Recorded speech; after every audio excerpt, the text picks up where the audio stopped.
How do you say I will do that tomorrow in German? Oh, just say ich mache das morgen. Okay, present tense. And what about the match will be on Sunday? Das Spiel ist am Sonntag. Why do you use the future tenses in German so rarely? Yeah, why is that actually? Want to find out? Then stay tuned.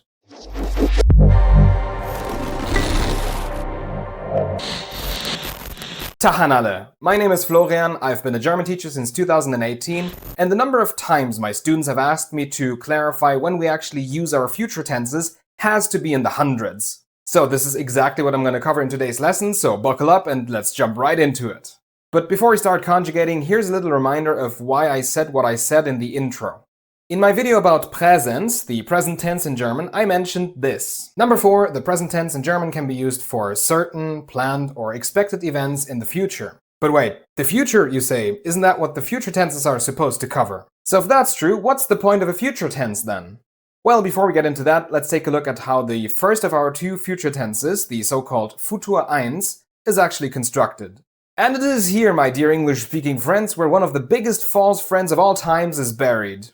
Ich will is not I will. Ich will means I want. To form the Futur I, you need the verb werden, to become or to get. So I will do that literally translates to I become doing that in German. Thus, the first step is to learn the somewhat irregular conjugation of werden. Do you know it already? Pause the video and give it a shot. Alright, here are the forms. Ich werde, du wirst, sie es wird, wir werden, ihr werdet, sie werden. And if you use the verb by itself, it actually just means to become or to get. For example, dein Kaffee wird kalt. Your coffee is getting cold. Hier wird es tagsüber sehr heiß. It gets very hot during the day here. Ihr Sohn will Arzt werden. Her son wants to become a doctor. See, you can use will and werden in one sentence. Sie sind durch Bitcoin reich geworden. They have become rich through Bitcoin. As you can see, I used the verb werden in its presence and perfect, and the original meaning has been preserved. Only if you use werden plus the infinitive at the end of the sentence, you get the future tense. So our example sentence, I will do that, turns into ich werde das machen in German. Alright, let's get straight to the burning question on everyone's mind. When do we use it? Alright, let's get straight to the burning question on everyone's mind. When do we use it? First, we use it for actions or events in the distant future with keywords like irgendwann, at some point, or eines Tages, one day, conveying the low probability of this actually happening. Some examples. Irgendwann werde ich Deutsch lernen. Sometime in the future, I will learn German. Wir werden vielleicht den Mars kolonisieren. We may colonize Mars at some point.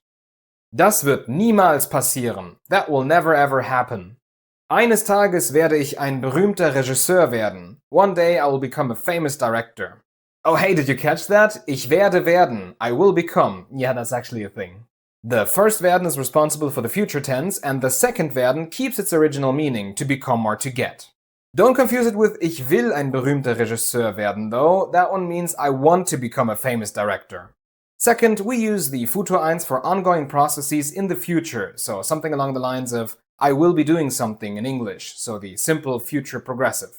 Some keywords you might want to look out for are constructions that describe a time frame, so stuff like eine Woche, a week, währenddessen, during that time, or das ganze Jahr, the whole year. Here are some example sentences. Wir werden 3 Wochen auf Mallorca sein. We'll be in Mallorca for 3 weeks. Das wird eine ganze Weile dauern. That'll take quite a while. Wirst du währenddessen einen Minijob machen? Will you be doing a part-time job in the meantime? Er wird viele Jahre an diesem Buch schreiben. He'll be writing this book for many years. Keep in mind that you can't always use the present tense here because the sentences would change their meaning. And third, we can use this tense to express promises or expectations. Ich werde dich anrufen. I will call you. Either sounds like a promise you'll most likely break or a threat. If you're not trying to be formal, just go with ich rufe dich an. Sie wird dir bestimmt helfen. I'm sure she's gonna help you. Ich werde mein Bestes geben. I will do my best. Sein Boss wird ihn wahrscheinlich feuern. His boss is probably gonna fire him. As you can see, I translated the sentences quite freely so you can get a feeling for what I actually mean when I say promises or expectations. It's a bit more delicate than ich verspreche dir or ich bin mir sicher. Now, there's one more use for the Futur I, but I'll get back to that when I'm done explaining the second future tense in German, Futur II. Yeah, we Germans are incredibly innovative with our terminology. We also call December 25th and 26th Erster und Zweiter Weihnachtstag, so... Anyway, let's take a look at the Futur II, whose English counterpart would be the future perfect. And the grammar is incredibly similar, so even though it looks a bit strange and difficult, it should be somewhat familiar to English speakers. You use the verb werden again, but then instead of the infinitive, you put the main verb in its third form, the participle, and then end the construction with either haben or sein. If the verb belongs to any of these three categories, you have to use sein. And if you don't know what I'm talking about right now, you can check out this info card right here. I will explain everything in this video. So the Futur II only really has one application in its original purpose. Like in English, something will be done or finished by a certain point in the future. But instead of by, we say bis in German, which translates to until. Wir werden alles vorbereitet haben, bis die Gäste ankommen. We will have prepared everything by the time the guests arrive. Nicht alle Schüler werden ihre Hausaufgaben bis Freitag gemacht haben. Not all students will have done their homework by Friday. Ihr Sohn wird schon eingeschlafen sein, wenn sein Vater nach Hause kommt. Their son will have already fallen asleep when his dad comes home. Wir werden älter geworden sein, wenn wir uns das nächste Mal treffen. We will have become older by the time we meet up again.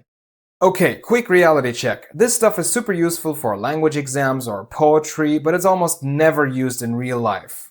If you're sure that something will have happened by a certain point in time, you can just use the present tense for that. As you know by now, it expresses certain events, plans, and goals, so here's how I would say those sentences. Bis die Gäste kommen ist alles fertig. Everything's gonna be ready by the time the guests arrive. Nicht alle Schüler machen ihre Hausaufgaben bis Freitag. Not all students are gonna do their homework until Friday.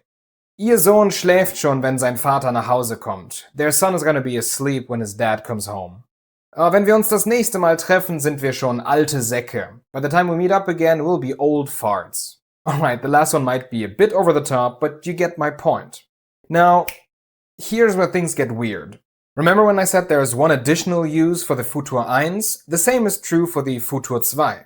These two tenses can serve as a foundation to express a huge variety of assumptions, such as, he must be doing something right now, or she might have taken a taxi in English.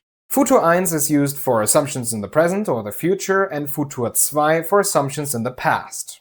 In German, however, there are much more possibilities than in English, and this topic is actually quite advanced, so it deserves its own video in the future.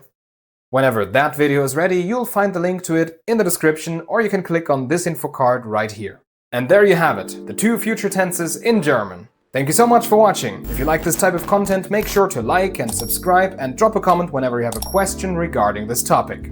See you in 2 weeks with the next video, and until then, haut rein!